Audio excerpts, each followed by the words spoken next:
తోటకూర రైస్ ఎలా తయారు చేయాలో చెప్తున్నాను.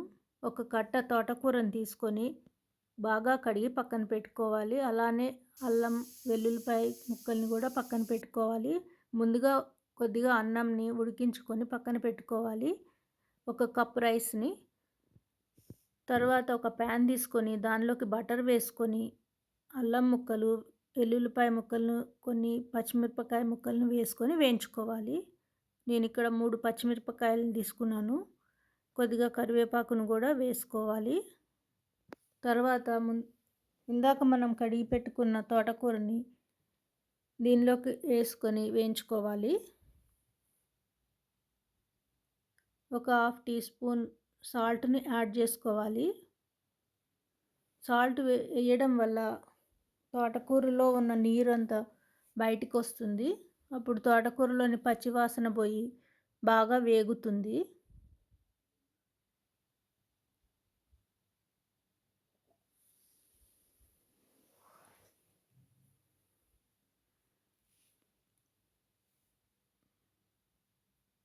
ఇది బాగా వేగాక దీనిని ఒక మిక్సీ జార్‌లోకి తీసుకొని పక్కన పెట్టుకోవాలి ఆరే వరకు. ఇది ముందుగా మనం ఉడికించి పెట్టుకున్న అన్నం. తర్వాత మళ్ళీ అదే ప్యాన్‌లోకి కొద్దిగా నెయ్యిని వేసుకొని దానిలోకి నెయ్యి కరిగాక జీడిపప్పు, కొద్దిగా దాల్చిన చెక్క, యాలుక్కాయి, లవంగాయి, బిర్యానీ ఆకు వేసుకొని వేయించుకోవాలి.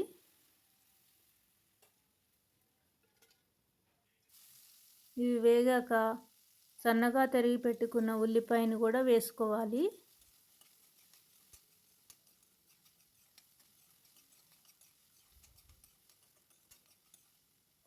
ఉల్లిపాయ బాగా వేగాక ఇందాక మనం మిక్సీకి పట్టుకున్న ఈ తోటకూర మిశ్రమాన్ని దీనిలోకి వేసుకొని పచ్చివాసన పోయే వరకు ఇంకా వేయించుకోవాలి.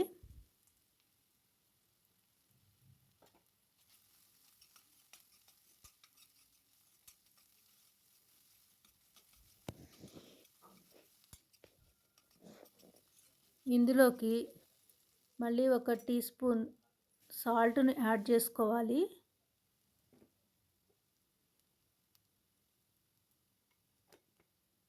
తర్వాత 1 టీ స్పూన్ కారంని కూడా యాడ్ చేసుకోవాలి. వేసుకున్నాక ఇందాక మనం ఉడికించి పక్కన పెట్టుకున్న అన్నంని దీనిలోకి వేసుకొని బాగా కలుపుకోవాలి.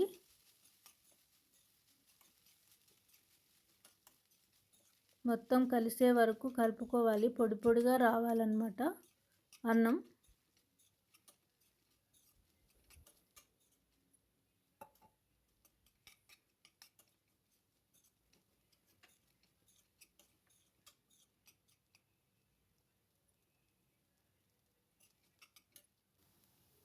దీనిలోకి నిమ్మకాయని పిండుకోవాలి.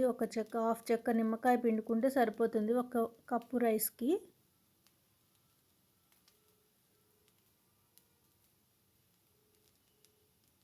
ఈ నిమ్మకాయ పిండుకున్నాక మనం సర్వ్ చేసుకోవడమే ఫ్రెండ్స్. కలుపుకొని ఎంతో టేస్టీగా ఉంటుంది. ఒకసారి ట్రై చేసి చూడండి.